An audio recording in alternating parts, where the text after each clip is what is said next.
వీళ్ళది ప్రియదర్శిని గ్రూపు.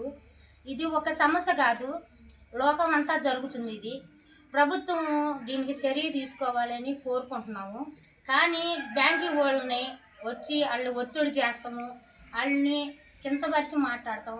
సత్య సావండి, బతికితే బతకండి, డబ్బులు మట్టి కట్టాల్సిందేను. వీళ్ళు కట్టపోతే మీ పిల్లల ద్వారాగైనా వీళ్ళు ఎడన్నా వెళ్ళిపోయి ఎడన్నా నిమిషిస్తున్నా కానీ, మీ పిల్లల ద్వారాగా వీళ్ళు స్కూల్లో ఏడేసుకున్నా కానీ తీసుకొచ్చి ఎక్కడున్నా కట్టిస్తాము. మేము దీని వరకు చర్య తీసుకుంటాము.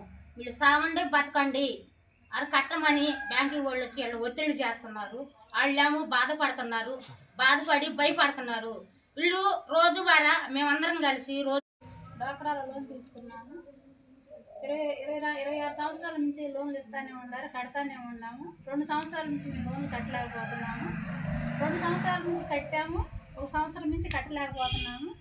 కట్టినందున బ్యాంకు వాళ్ళు ఇంటికి వచ్చి మమ్మల్ని డబ్బులు కట్టమని ఒత్తిడి చేస్తున్నారు. మాకు టైం ఇవ్వమని చెప్పి అడిగాము, కాదు కట్టాల్సిందని చెప్పి అన్నారు. కట్టకపోతే మీరు సావండి అని చెప్పి అంటున్నారు. మీ పిల్లల్ని స్కూల్కి పంపించినా కూడా మీరు ఇబ్బందులు పడతారు, మీ ఇళ్ళకి తాళాలు వేస్తాము అని చెప్పని మాట్లాడుతున్నారు. మరి ఎంపీ గారు, మరి ప్రభుత్వం దీన్ని జోక్యం చేసుకొని రుణాల నుంచి మమ్మల్ని ఈ రద్దు చేయాలని చెప్పని ప్రభుత్వాన్ని మేము కోరుకుంటున్నాం. నా పేరు కనకమ్మ. నిన్న మొన్న సార్ వాళ్ళు వచ్చారు, బ్యాంక్ వాళ్ళు మేనేజర్ వచ్చారు. మేనేజర్ వచ్చి ఇట్లా అంటే 17 లక్షలు ఉన్నాయమ్మా మీకు, మీరు కట్టండి అని చెప్పేసి అన్నారు సార్ అంత కాదు సార్, మేము 2 సంవత్సరాలు కట్టాం కదా సార్ అని అంటే, లేదు మీకు ఇంత ఉంది అప్పు అని చెప్పేసి అన్నారు సార్ మేము వడ్డీ కట్టలేము అసలే కడతానన్నాము అంటే, వద్దొద్దు మీరు వడ్డీ కట్టాల్సిందే, అసలు వడ్డీ కట్టాల్సిందే అసలు కట్టాల్సిందని మాట్లాడారు. అదేమోనంటేమో మేము గట్టిగా 1 నెల 2 నెలలు టైం ఇవ్వనంటే ఇవ్వనని మాట్లాడారు.